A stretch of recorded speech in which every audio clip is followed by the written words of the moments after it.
Hello দর্শক, আজকে আমরা সাইফুল ভাইয়ের বাড়িতে যাচ্ছি। সাইফুল ভাই নাকি গোসল করে না এই গরমের দিনে, তার নাকি শীত বেশি। তাই সাইফুল ভাইয়ের কাছে কিছু তথ্য নিতে চাই, তার কি অবস্থা। আর সে আমার বন্ধু মানুষ, তার সাথে অবশ্যই একটু দেখা করব এবং তার কাছে বিস্তারিত কৃষি বিষয়ে কিছু আমরা কথা শুনবো। তা নিয়ে আজকের ভিডিওতে আপনারা আমাদের সাথে থাকবেন, অবশ্যই আপনাদের ভালো লাগবে।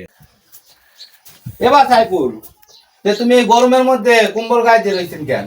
আরে ভাই কয়েন না, এই গরম চোদ্দ মাসে যে ঠান্ডা পড়তেছে, প্রচন্ড ঠান্ডা, প্রাকৃতিক বদলে গেছে। এই ঠান্ডা এর জন্য এই কোমল গায়ে যে আসে, না হলে গায়ে জ্বর সর্দি ও লাগেই থাকে। এই জন্য প্রচন্ড ঠান্ডার জন্য এই কোমল গায়ে যে আসে। যে বাইরে তো রোদ উঠিছে, রোদে একটু যায় বসে থাকলে না তোমার ভালো লাগবে? না, ওতে ভালো লাগতেছে না, ঠান্ডা পড়তেছে, এই জন্য রোদে গেলে আরো ঠান্ডা বেশি লাগছে। তুমি ঈদে গেছলি?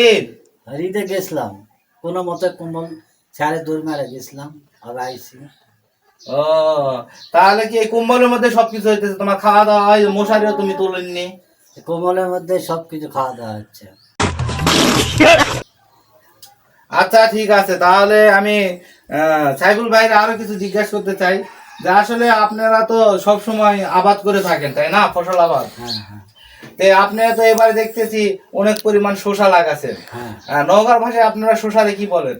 নগর ভাষা আমরা শসারে বলি খিরা। খিরা? হ্যাঁ, খিরা।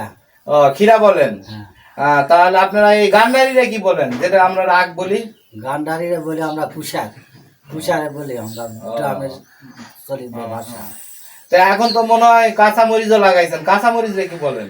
কাঁচা মরিচে বলি পত্তা, গ্রাম্য ভাষায় পত্তা বলে। ও তাই নাকি? এখন মানুষ অনেকেই জানতে চায়, এই যে আমরা যে টমেটো খাই, টমেটোর চাহিদাটা বেশি, এই টমেটোরে কি বলেন? টমেটো গ্রামের ভাষায় বলে আমবাগুন। আমবাগুন। আসলে আজকে বিস্তারিত সাইফুল ভাইয়ের কাছে অনেক কিছুই জানলাম নওগাঁর ভাষায়। এখন সাইফুল ভাইয়ের যে অবস্থা, সাইফুল ভাই তো ডাক্তারের কাছে নিয়ে যাওয়া দরকার। আপনি কি আমরা চিকিৎসা দিলে যাবেন ডাক্তারের কাছে? না, চিকিৎসা লাগবে না, এমনিতে ভালো হয়ে যাবে। এমনিতে ভালো হয়ে যাবে? তা আপনার গোসল করেননি কয়েকদিন ধরে? গোসল হয়তো 2 দিন বাদ পড়ছে, 2 দিন দেই নাই, তো আজকে দেওয়ার চেষ্টা করবো। আজকে দিবেন?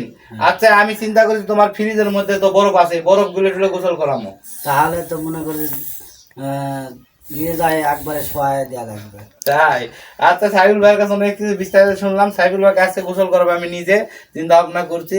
না তাহলে তো এই লোকের সাথে চলাফেরা খুব কষ্ট। এখন দেখা যাচ্ছে তার শরীর সাথে 2 দিন পরে গন্ধ বাড়াইবো। হ্যাঁ, তাহলে এই কম্বল গায়ে দিয়ে অবস্থা, কম্বলটা খোলেন দেখি। না, খোলা যাবে না, পরে শীত খোলা যাবে না, কম্বল খোলা যাবে না। আচ্ছা ঠিক আছে, সবাই তাহলে ভালো থাকবেন। আমাদের ভিডিওতে লাইক কমেন্ট এবং